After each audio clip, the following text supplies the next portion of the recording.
This is Devin with Writing Daily. Every day we get together and we talk about things that writers care about, whether you are finishing your screenplay, writing your novel, writing a letter to your grandmother. We're covering the bases on everything writerly, and hopefully you're going to get a lot out of it.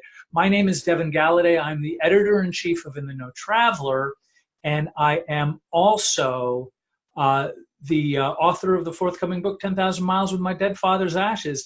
And today I have a friend, a colleague, a talented writer, and somebody who's actually in my writers group, and I've been trying to get her on here for like a little while, and we finally were able to coordinate it. Pamela K. Johnson. How are you? Welcome. Thank you for being here. I'm doing well.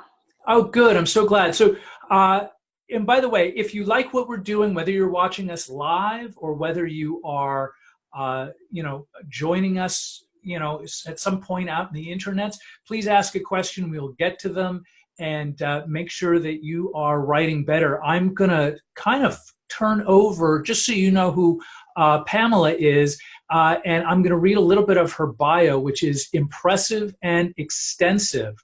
Veteran journalist Pamela K. Johnson is a former senior editor of Essence magazine. As an author, she co-wrote Santa and Pete, a novel based on a legend that Santa had a partner. You'd imagine that he would. Was adapted into a 1999 CBS TV movie starring James Earl Jones and Hume Cronyn. In 2000, Pamela co-edited Tender-Headed, a comb-bending collection of hair stories. The book became the basis of a stage play. In 2006, Pamela wrote and directed Talk Me to Death, a comedy short about rampant cell phone use at a funeral. In late 2006, she received a Woman in Film General Motors Emerging Filmmakers Grant. In 2007, she was selected one of 8 of nearly 200 applicants for the AFI Directing Workshop for Women and shot her short film Stitches. In 2009, Pamela won an Artist Fellowship from the Arts Council of Long Beach. In 2010, her Office spec script came in second at Scriptapalooza's TV writing competition. And in 2013, she won a prize in the Write Beijing competition and shot a short film in China. I don't even know where to go with that. You are an accomplished person, my friend. I see why you told me to cut it to 100 words. I should have followed your direction on that one. Well, but so here we are. But so we know who you are. You are an accomplished writer, director, talented person, and you're out to do it. And so I love that. And I think what we're going to talk about a little bit today, if that's okay with you, is that I know that you've been working on a novel. Can you tell us a little bit about that? Sure. Yeah, the novel is based on the life of Hattie McDaniel, and kind of starts off looking at her coming to Hollywood after a bunch of other things have failed. She's prone to the stage, or she's interested in being on stage, but the only thing that's really happening during the Depression is movies in Hollywood. They're really starting to take off. And I think as a result of the Depression, a lot of people were like, hey, I want to go to the movies. I want to have an experience that takes me out of this funk, So her career really kind of takes off from there. And it's kind of about second chances. And it's also thematically about a woman trying to live her life as an artist. And so Hattie McDaniel, this is a historical fiction piece. Is that correct? It is. And so for those people who may not know Hattie McDaniel by name, I mean, I've only been living with her for all these years, so I'm like, oh, I know Hattie. But Hattie was most famously known for her role as Mammy in Gone with the Wind, and a lot of people have seen her in that scene where if you've seen Gone with the Wind, it starts off with her kind of binding Scarlett O'Hara into that corset. And so she becomes really, sort of iconic for this role, in part because she's the first African American to win an Oscar for, for anything really. And she won it for a Best Supporting Actress role. And, but there was so much more to her life. And I think that's a part that people don't really know, that she was one of 13 children. Most of them did not live to adulthood, or maybe about half of them lived to adulthood. And they were artistic, and they put on plays, and they had their own little sort of troupe, and they kind of were the cakewalk kids, and then they put on, a theater piece, and, the brother opens a theater for people to, to perform. And so they just had a lot going on. And I think that she was a poet and a storyteller and a blues recording artist. And so a lot gets lost when you become kind of iconic for a particular role that you played. So she was kind of like you. She had a lot of things to accomplish. Yeah?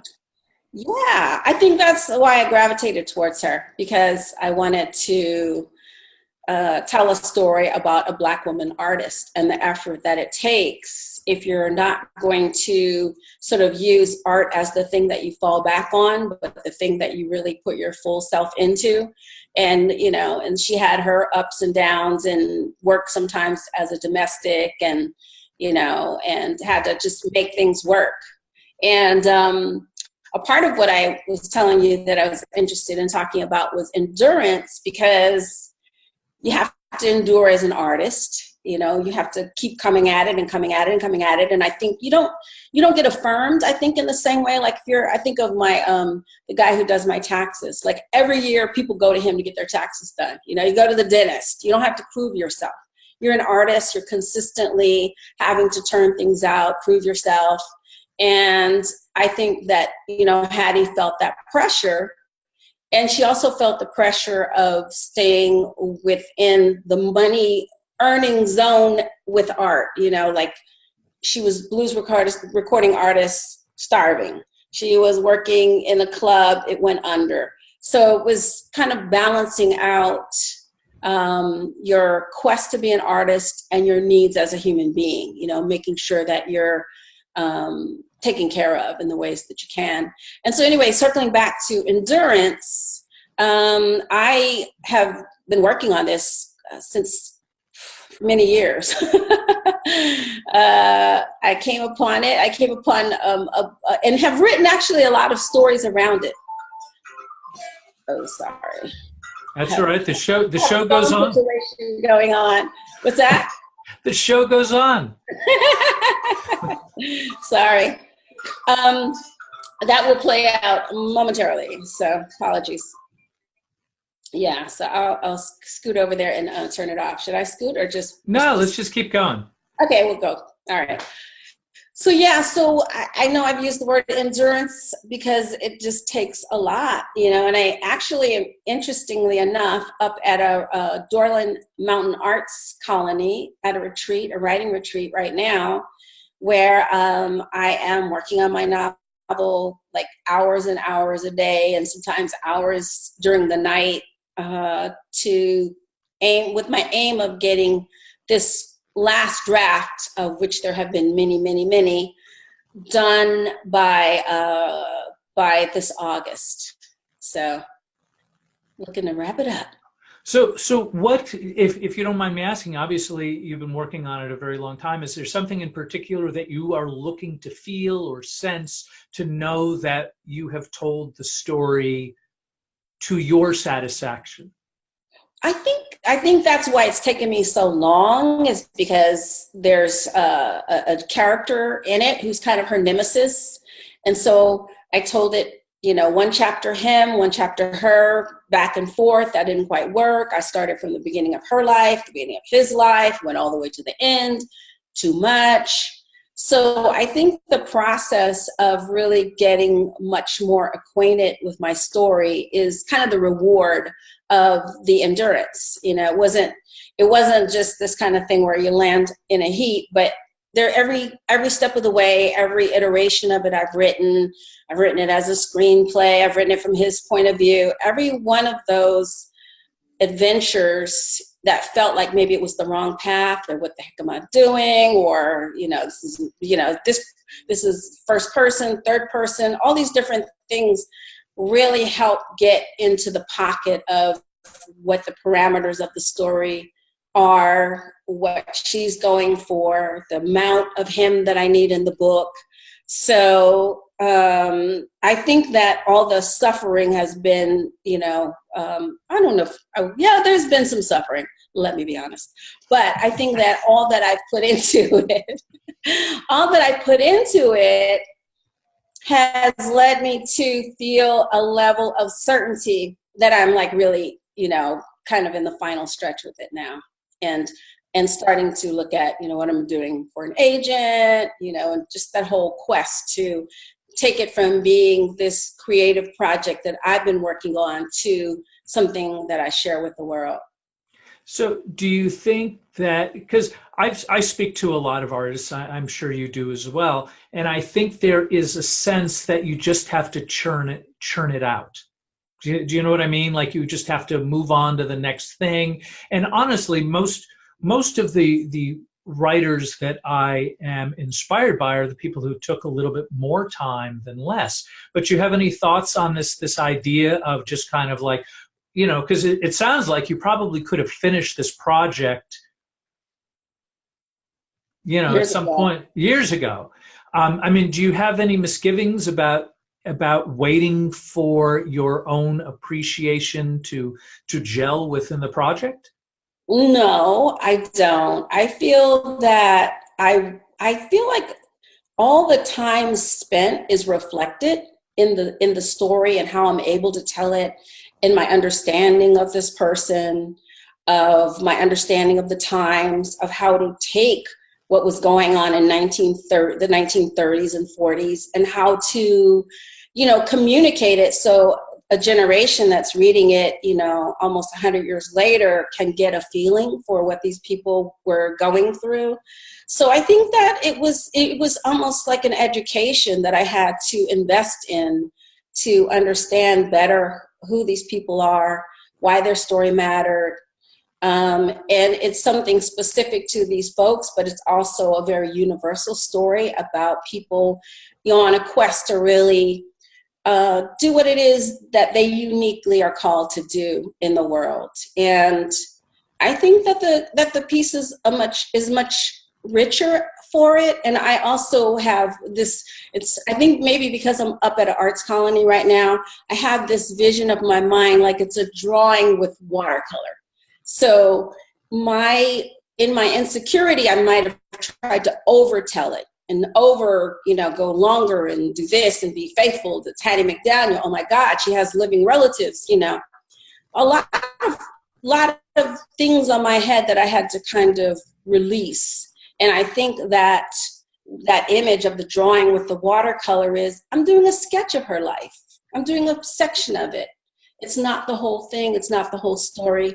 People before me have told her story. Somebody after me will tell it. Somebody will tell it on screen. There are more ways to tell it, but I feel like I have arrived at the way I'm going to tell it, and I'm close to, writing the end. Have you, in working on this project for so long, I'm realizing I look totally orange. I don't know how the heck that happened. But that said, you've been working on this project for years now. And so is there something in particular that you have learned either from the life of Hattie McDaniel or from yourself as a writer throughout this process? Yes, I think that I think on an emotional level, I had to displace a lot of fear and who am I to tell this story and doubts. And I recently started getting some coaching. This woman named Shawn Tollison. And a part of what she was saying was that I needed to have more butt in seat time. So I've been spending an hour and a half, almost daily, working on the piece, sometimes 3 hours. And I think that my attention to the project has displaced some of the, the difficult emotions and anxiety around it. And so I guess I learned that a part of what I feel like about anything I'm doing is the time that I spend with it is the physical time, but then there's also sometimes I'm spending time with it in my subconscious, and a lot of things are being worked out, and my understanding is deepening. So I feel like similarly to like when I went to China and I shot a short film and I had to cast people and I didn't know what I was doing, and my cinematographer bailed at the last minute. A lot of crazy stuff happened.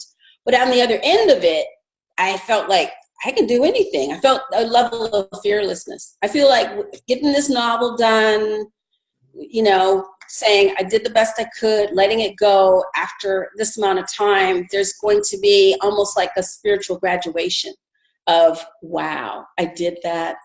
It didn't kill me. It's not my novel in the drawer, because that's sometimes an issue too. Some people go uncle and their novel's in the drawer, and so I can do it. I have the capacity, I have the talent, I have the vision to complete this and move on. I think that's terrific. I mean, I think fortitude and endurance are key qualities in doing this kind of a lifestyle, because I think many of us are drawn to writing and telling stories, and then there's something about it, the I guess maybe the pressure of completion, or the fear of not doing it well enough, or comparing yourself to Emily Dickinson or Mark Twain or Toni Morrison or whomever, that makes this whole process that much more challenging. So now that you're nearing completion, are you going to start looking for an agent if you don't already have one? Are you going to send it out? Are you going to, what would be the next steps for you along this particular path?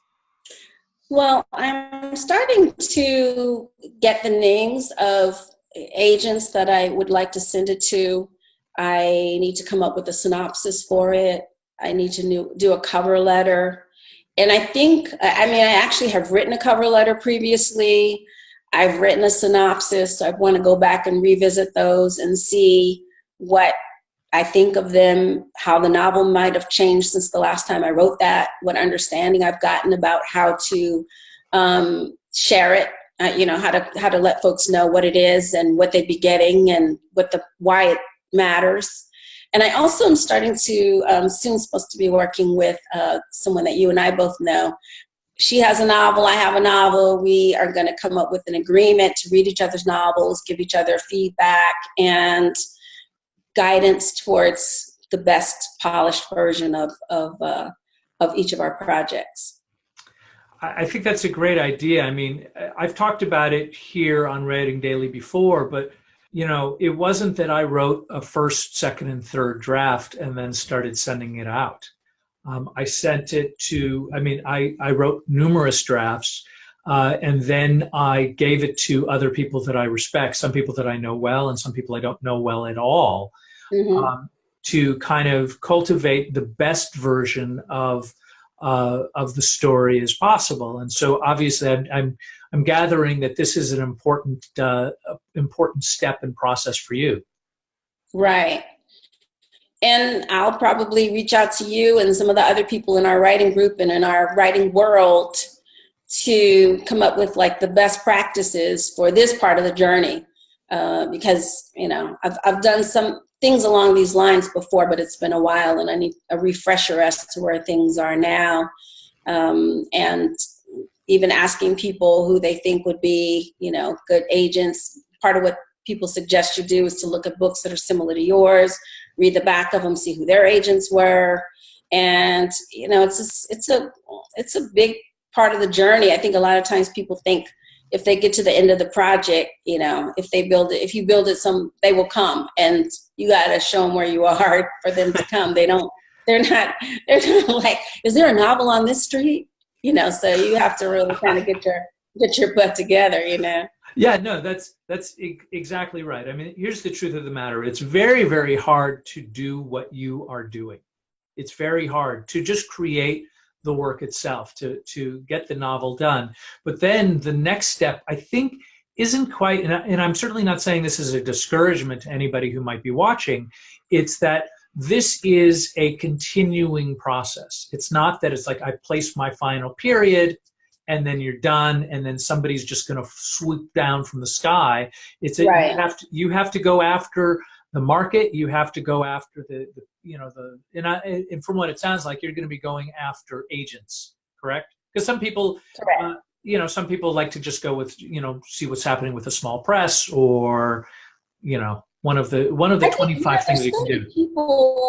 There's so many people in the novel, like just this weekend, or I don't even know well, it's Tuesday. So over the last few days, I've been watching a lot of Mae West movies because my character was in a movie with Mae West. She was friends with Louis Armstrong. So there's a lot of people who I think make the book one that is a part, it connects with the culture in a lot of different ways. And so, yeah, I will be looking for an agent who sort of gets the story, gets the value of it, and can help me to get it out to the world. I'll explore really every avenue in terms of how it will be published, but that's my first plan of attack. I think it's wonderful. And if I may ask you, is there a particular, if you had one tip to deliver somebody who's looking in engaging in sort of like a serious project like a novel, is there one beyond endurance, like that you just have to keep doing it, is there a particular writing exercise or thing that you do that helps your process continue to succeed? Well, I was in a class some few years back at Long Beach City College, and one of the tasks that the instructor had us do was to write a desire line for our character. So what's their desire at the beginning of the project, of the book, I should say. How does that change? How do they get what they want? How do they not get what they want? So for me, I will probably go through at a later point and look at that desire line, so I really know what my character's going for at any given point in the novel, the desire line. So I don't know if I've really described it that well, but it stayed with me when she gave us that assignment. Along this desire line, does that mean you feel Hattie at this stage in the game, or have an understanding of who she is? I feel like I have a better understanding.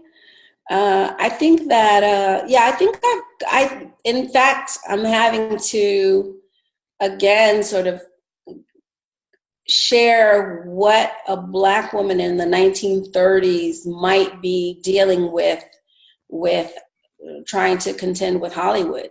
And not everything has necessarily progressed so, remarkably in terms of the roles that are available to Black women. But at the same time, there's still a lot that I think that people need to understand in a way where they don't judge her. Oh, she did the stereotypical handkerchief head, kind of thing. And I think that's my job, is to bring her across in, 2019, 2020 in a way that people will sort of understand what her challenges were. Can you repeat that last sentence again? We had a little bit of an audio glitch, and I want to make sure everybody gets it. Sure. Let me just put this in. Yeah, I was saying that my challenge in telling Hattie McDaniel's story in the way that I'm choosing to do it is that I want people to have compassion and understanding for the challenges she was up against in being an artist, a Black woman artist in the 1930s, and the roadblocks that she hit and the choices she made to survive, to be an artist rather than a maid, and her mom and her sisters were laundresses. So they kind of went down the traditional path of Black women in the era, and she went left, and she did what she felt would fulfill her soul and fulfill her as an artist. And in that effort that she made, I feel like I have to make an equal effort to represent that in a way that really honors her. I love that. And a couple last questions. Is there any particular author or book that you absolutely love that you want to kind of share with some folks when they're out at their local bookstore? Oh wow. What did I read? I read well, this is an old one, like an old favorite of mine, is How the Garcia Girls Lost Their Accents. And it's by Julia Alvarez. And it's about three Dominican girls who came to the United States and the challenges they had in adapting culturally. I thought that was really rich. I really liked, I don't remember what this author's name is, but I think it's called A Homegoing. And it's about two sisters, and I think one was raised in slavery and the other one was raised in Africa, and how their paths diverged. So those are a couple.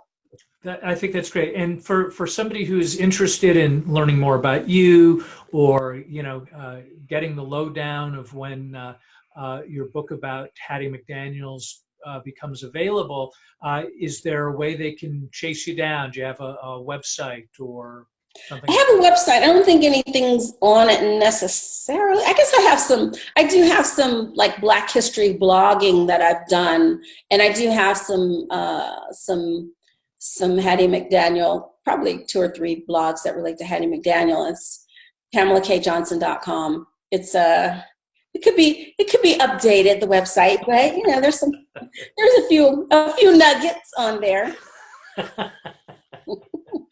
Yeah, no, I hear you. This technology thing is a drag. You're like, dun, dun, dun, dun, dun, yeah. Yeah. We're all doing the best that we can. This is it's a complicated time to be a writer for sure. I think in many wonderful ways and some challenging ones as well. Anyway, right. Pamela. Yes, darling. Thank you so much for joining me today. Sure. It's been great fun. I love having you here. And thank you. I'm going to be looking forward. I have a ringside seat, so I feel incredibly grateful for that opportunity. So here. You and I are going to be talking more about writing books in the near future. And so if you want to learn more about Pamela, please visit her site, PamelaKJohnson.com. And if you are, obviously, if you like what we're doing, make sure that you hit the like button or the share button or hit the wow button or hit some kind of a button and let us know that you care. And every day we're going to be back here with Writing Daily. And you can always find me at devingalladay.com/dad if you want to learn more about 10,000 miles with my dead father's ashes. Pamela, thank you again. And I will see you guys tomorrow with Writing Daily. All right.